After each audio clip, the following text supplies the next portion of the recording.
স্বরাষ্ট্রমন্ত্রী তো একটা মানুষ ছিল, দিন শেষে যতই খারাপ হোক মানুষ তো, তার পাশে একটা পুলিশ আরো নির্বিকার ভাবে বলে একটাকে মারি ওইটাই যায়, বাকিগুলার নড়ে না। সেদিন দেখলাম সলিমুল্লাহ খান স্যারও বলেছেন যে বাংলাদেশে আসলে কোনো বুদ্ধিজীবী নাই, বিকল্পকে, অ্যাজ ইফ শেখ হাসিনা চলে গেলে বাংলাদেশ নরকে পরিণত হবে। হয় না, আফগানিস্তান হবে, আফগানিস্তান তো হয় নাই বাংলাদেশ। সংসদ পর্যন্ত সর্বত্র কিন্তু মুক্তিযুদ্ধ মানেই আওয়ামী লীগ। তো এই যে একটা মানুষের একটা মানে জেনারেশনের একটা ফোর্সের ভেতরে অমানুষ তৈরি করা, তাদের মধ্যে সকল রকম ন্যায় নীতি বোধ নষ্ট করে দেয়া, এটা তো তার একার পক্ষে সম্ভব ছিল, কিন্তু সেটা করেছে, ব্যবহার করেছে আইন শৃঙ্খলা রক্ষাকারী বাহিনীকে, ব্যবহার করেছে সফট পাওয়ারকে, মিডিয়াকে ব্যবহার করেছে, সংস্কৃতি অঙ্গনকে ব্যবহার করেছে, নাগরিক সমাজকে ব্যবহার করেছে।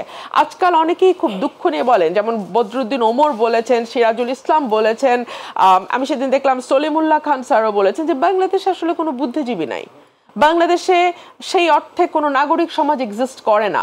বিকজ যেই মানুষটি তার মেধা, তার মনন, তার বুদ্ধিকে বিক্রি করে দেয়, হয় ভয়ে, না হয় চাপে, না হলে কোনো কিছুর লোভে, সেই মানুষটি তো আসলে একজন মানে নাগরিক হিসেবে, একজন বুদ্ধিজীবী হিসেবে, একজন জাতির বিবেক হিসেবে দাঁড়াতে পারেন না। সো এই সফট পাওয়ারগুলোকেও শেখ হাসিনা ক্রমাগতভাবে ব্যবহার করেছে তার থাকাকে লেজিটিমাইজ করতে। এমন একটা অবস্থা তৈরি করা হয়েছে বিকল্পকে, অ্যাজ ইফ শেখ হাসিনা চলে গেলে বাংলাদেশ নরকে পরিণত হবে। বারবার বলা হয়েছে বিকল্পকে, আমি গেলে দেশে ইসলামী রাজত্ব কায়েম হবে। শেখ হাসিনা গেছে 5 মাস, বাংলাদেশে কি ইসলামী রাজত্ব কায়েম হয়েছে? না, ইসলামী রাজত্ব তো নেগেটিভ কোনো কিছু না, নেগেটিভ কিছু না, একদমই তাই। কিন্তু যেটা যা সে মিন করেছে সেটা হচ্ছে সিরিয়ার মতো একটা অবস্থা হবে, বাট সেটাও কি হয়েছে? হয় নাই তো, হয় না। আফগানিস্তান হবে, আফগানিস্তান তো হয় নাই বাংলাদেশ। তারপরে যেটা দ্বিতীয় প্রশ্ন সে সবসময় তুলতো, ভয়ে ভয়ে ঢুকাচ্ছিল মানুষের মধ্যে, এবং সে মুক্তিযুদ্ধের সোল এজেন্ট হয়ে গেছে। বাংলাদেশে আর কেউ মুক্তিযুদ্ধ করে নাই, বাংলাদেশের কোনো পরিবার শহীদ হয় নাই, বাংলাদেশের কোনো পরিবারে যুদ্ধাহত মুক্তিযোদ্ধা নাই, বাংলাদেশে আর কোনো পরিবার মুক্তিযুদ্ধের সময় কোনো ত্যাগ স্বীকার করে নাই, একমাত্র শেখ হাসিনা, তার দল এবং তার পরিবার। এর বাইরে বাংলাদেশের মুক্তিযুদ্ধে কারো কোনো অবদান নাই। এই ন্যারেটিভটা বলতে বলতে বলতে বলতে বলতে বলতে এমন অবস্থা তৈরি করেছে, পাঠ্যপুস্তক থেকে শুরু করে একেবারে শিশু বয়স থেকে ব্রেইন ওয়াশ করা থেকে শুরু করে একেবারে সংসদ পর্যন্ত সর্বত্র কিন্তু মুক্তিযুদ্ধ মানেই আওয়ামী লীগ।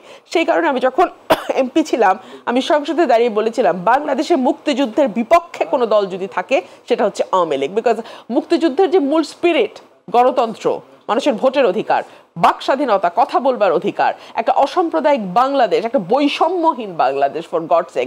ইভেন ওই পোস্টারটা যদি চিন্তা করেন 70-60 দশকে, সোনার বাংলা শ্মশান কেন, সেই পোস্টারটাও কিন্তু বৈষম্যকে ইঙ্গিত করে। সেখানে একদম মানে চালের দাম এখানে কত, ওখানে কত, তেলের দাম এখানে কত, ওখানে কত, আমাদের ডিফেন্সে এখানে বাজেট কত, একদম বৈষম্য, দুই পাকিস্তানের বৈষম্য নিয়ে হয়েছিল। সো বাংলাদেশে বৈষম্যকে হাসিনা যেই জায়গায় নিয়ে গেছে প্রতিটা সেক্টরে, এরপরে তো আসলে মুক্তিযুদ্ধের চেতনা থাকে।